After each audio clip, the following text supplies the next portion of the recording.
안녕하세요. 오통TV입니다.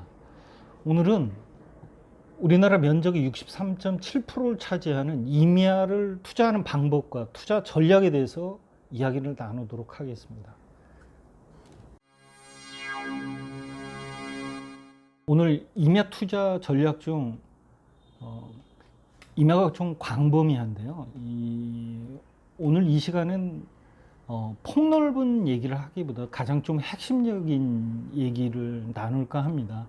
일단 임야를 투자하는 방법과 투자 시 유의사항, 그리고 임야 투자 목적에 대해서 좀 목적 설정을 할 필요가 있겠다라는 말씀을 좀 드리고 싶습니다. 임야는 물론 이제 주택이 우선이죠. 자, 그런데 이제 주택을 갖고 주택을 무주택자도 마찬가지지만 임야에 대해서는 굉장히 선호도가 높습니다. 앞으로는 더 저는 그 선호도가 높아질 거라고 생각을 하는데요.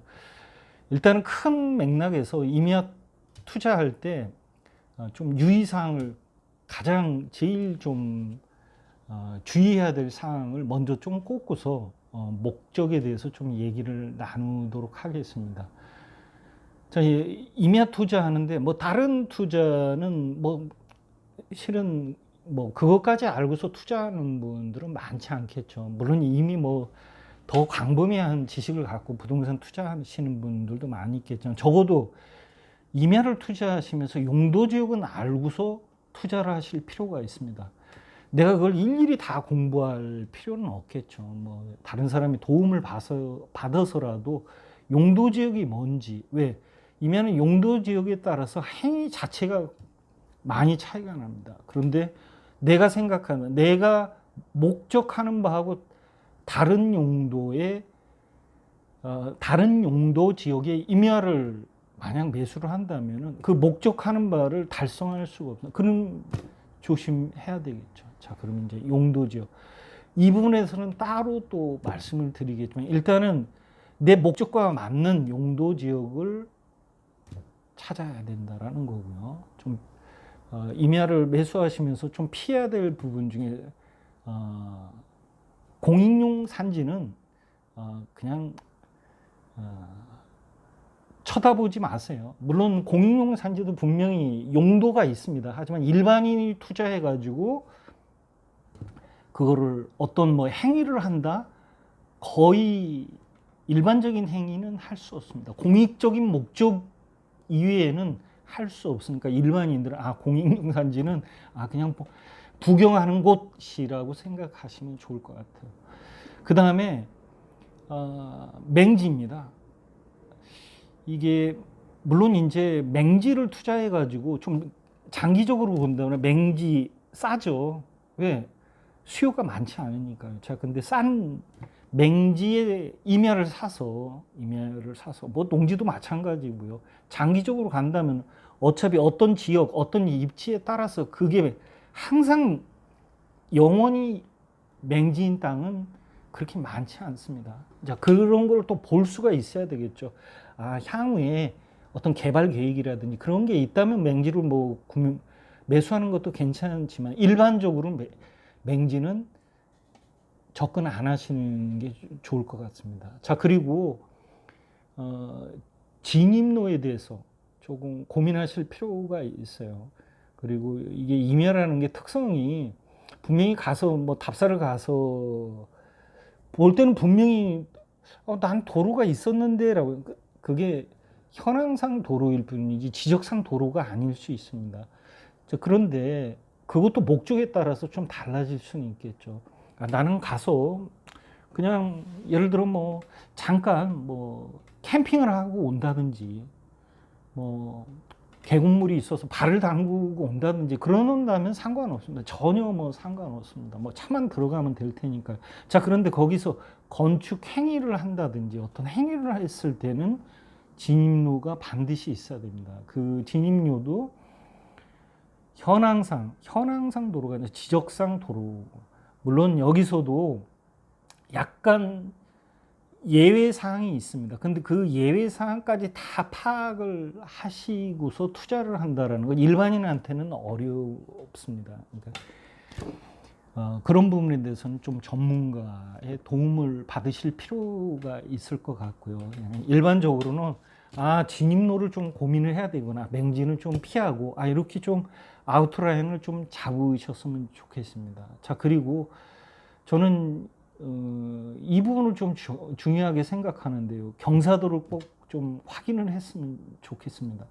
임야를 개발한다거나 임야에서 어떤 행위를 했을 때 우리나라에서 경사도는 첫 번째라고 좀 보실 필요가 있어요.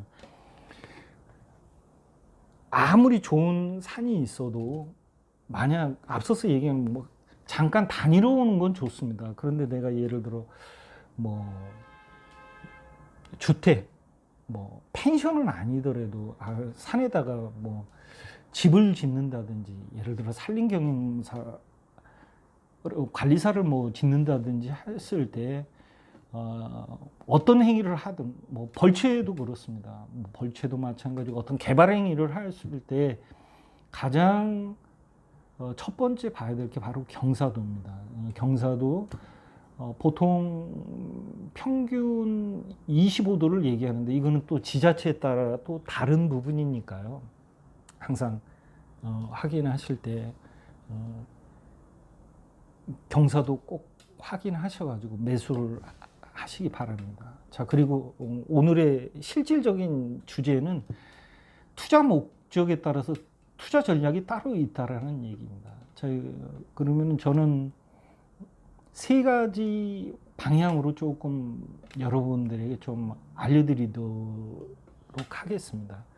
자, 임야를 사는데 나는 시세 차익만 노리고 매수를 할 거야. 이런 분들도 분명히 있습니다. 그랬을 때 시세 차익도 단기로 볼 거냐, 장기로 볼 거냐에 대해서 아까 용도 지역 말씀드린 거 있잖아요. 그 용도 지역을 좀 파악해 가지고 예를 들어 시세 차익을 장기라면 상관이 없지만 단기인데 예를 들어 뭐 농림지역이라든지 뭐 보전산지라든지 이런 거를 사셔가지고 황금성에 좀 문제가 있습니다. 시세 차익을 뭐 장기로 보신다면 상관이 없지만 단기로 보신다면 이런 부분은 좀 피하실 필요가 있고요. 두 번째가 바로 임야 개발 투자입니다. 임야 개발, 물론 이제 뭐 산림을 훼손하고 뭐 이렇게 뭐 그런 시각도 있겠지만은 저희 나라 임야는 그동안에 그냥 그 나무를 가꾸는 데만 치중을 했지 나무를 활용하고 산을 활용하고 그런 조금 생산적인 측면에서는 많이 부족합니다. 뭐 다른 나라에 비해서도 뭐 많이 부족하고요. 앞으로는 이제 이런 방향이 저는 바뀔 거라고 생각합니다. 자, 그런데 임야를 개발하는데 개발이 안 되는 곳에 개발을 해서는 안 되겠죠. 당연히 개발이 가능하면서 예를 들어 임야를 개발해서 전원주택으로 왜 수요가 있으니까요. 분명히 수요가 있습니다. 전원주택에 대해서. 물론 전원주택이 과거에 몇 년 사이에 완전히 트렌드가 바뀌었습니다. 과거에 부지도 크고 건물도 커야 되고 이제는 그런 시대는 지났습니다. 전원주택도 아담하게 이게 나중에 또 그 기회가 되면 말씀을 드리겠지만은 어찌됐든 전원주택도 수요가 있다. 그런데 전원주택을 지을 수 있는 용도의 임야는 또 다 따로 정해져 있습니다. 그게 바로 용도 지역이니까요. 이 용도 지역에서 뭐 잠깐 소개를 해드리자면 이런 개발할 수 있는 땅은 관리지역이나 관리지역 이상이라고 봐야 되겠죠. 뭐 전원주택을 할 정도라면요. 자, 그리고 세 번째가 바로 저는 귀농귀촌 귀산촌용 노후 준비를 위한 임야 투자라고 생각을 합니다. 자, 이제 앞서서 시세 차익이나 임야 개발 쪽하고는 좀 컬러가 좀 다릅니다. 하지만은 분명히 지금 코로나로 인해서 많은 어려움을 겪고 있습니다. 이제 여러분들도 아시겠지만 우리가 지금 겪고 있는 코로나 이전과 이후는 분명히 우리 삶의 방식이 달라질 거라는 거는 뭐 전문가들도 얘기하지만 우리 일반인들도 느낄 수 있는 부분이겠죠. 자, 그러면서 경제 활동도 그렇고 이제 앞으로는 귀농귀촌 지산촌에 대한 관심도 더 많아질 거라고 봅니다. 자, 그런데 이제 여기도 분명히 수요가 있다는 거죠. 자, 그런데 이건 분명히 그 어떤 뭐 시세 차익을 노리고 매수하는 게 아닙니다. 그런데 제가 투자 전략 중에 하나라고 보는 거는 그게 뭐 개인도 될 수 있겠지만 그 수요층을 뭐 대상으로 할 수도 있다라는 의미고요. 개인적으로는 귀농귀촌 지산촌을 준비하시는 분들의 당장 실행하실 수 있는 분들은 또 실행을 하시면 되는데 미리 노후에 이런 거를 생각하신다면은 임야 투자를 이런 부분으로 좀 접근해서 하실 필요가 있을 것 같아서 추천을 해드립니다. 자, 그런 방법에 대해서는 또 시간이 되면 또 말씀을 드릴 거고요. 나중에 이거를 임업인이나 임업 후계자하고 연계해가지고 준비를 하시면은 아주 좋은 또 그 미래에 은퇴 준비를 하실 수 있는 아주 좋은 또 계기가 될 수 있을 거라고 저는 생각합니다. 오늘 이 시간에는 임야 투자 방법, 임야 투자 전략에 대해서 말씀을 드렸고요. 앞서서는 임야 투자 시 주의사항에 대해서 말씀을 드렸는데요. 이 임야라는 게 굉장히 광범위합니다. 오늘 이 시간을 통해 가지고 다 알려드리기에는 좀 시간이 부족한 것 같고요.